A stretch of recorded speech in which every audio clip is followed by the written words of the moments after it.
Why is it important for website?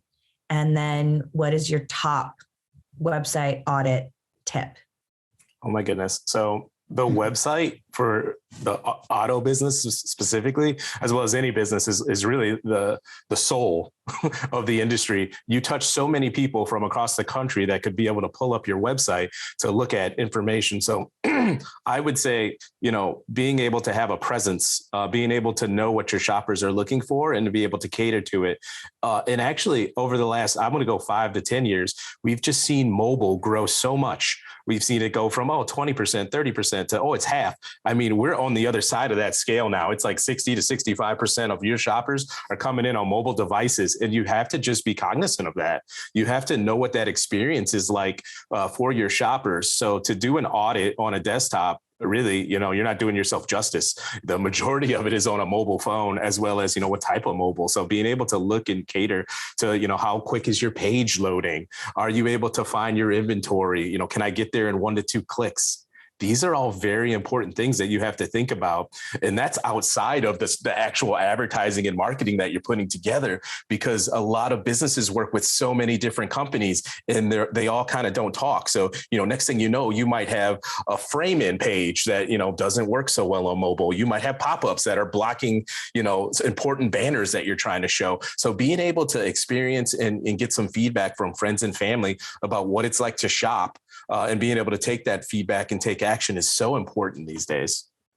Oh, absolutely. And I do think that a website, unlike some of our ads, maybe website and creative, becomes really stagnant. I think a lot of times people set it up and then that's just what it is. And so I think at minimally annually to really, like you said, I love the idea that you mentioned of just kind of focus groups within your own network. We stare at it so much because it's ours, it's our website. But what does it feel like to the general public when they're experiencing it? So that's a really great point. Steve, anything to add? Oops, sorry, got dark on me in here. No, I think, that's kind of the key point, right? It's like nobody wants to hear that their baby's ugly, but in this case, like it's important. This is business. So you got to make sure that your website is functioning correctly. Like Don said, get your spouse or, your kids or, your friends, whatever, go through the website or yourself, go and try to actually buy one of your products or submit a lead. If we're talking automotive, right? Look what that process looks like. We always we're so used to our ways. We go to, 3 clicks to get to exactly what we want to do, but we know our website better than anybody else. So how does somebody that doesn't know that, how are they shopping? Look at different devices. Look at your laptop and your phone, right? Your phone is probably the most important one because that's where a lot of people are shopping from. You can go on Google Analytics and see your traffic breakdown, mobile device versus, your desktop.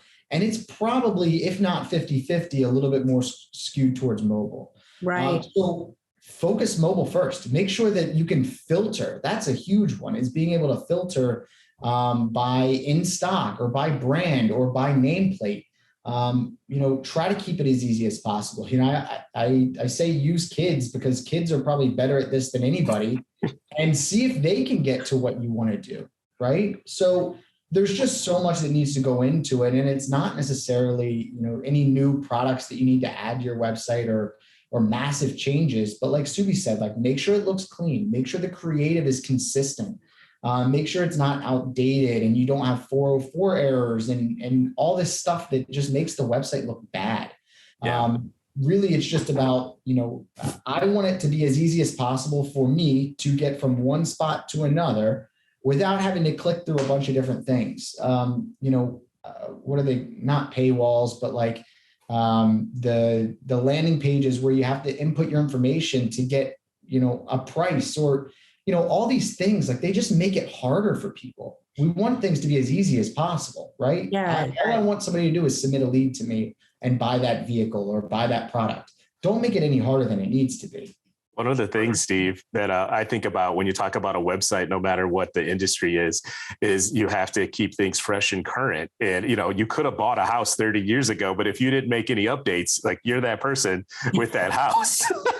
So don't be that person with the website that hasn't been updated, that has, a lot of these old tactics, without being able to provide the shopper with what they're looking for. I use as a great example, when I'm shopping for clothes, I use those filters all the time, because it's great that you have 1,000 outfits, but how many fit me? I want to click on that. Do you have my color? That makes me pop. And we put all that in, and, that's what I'm looking for. That helps me when I'm going through it to make it ease. And that's going back to being, customer focused and being able to find what you're looking for.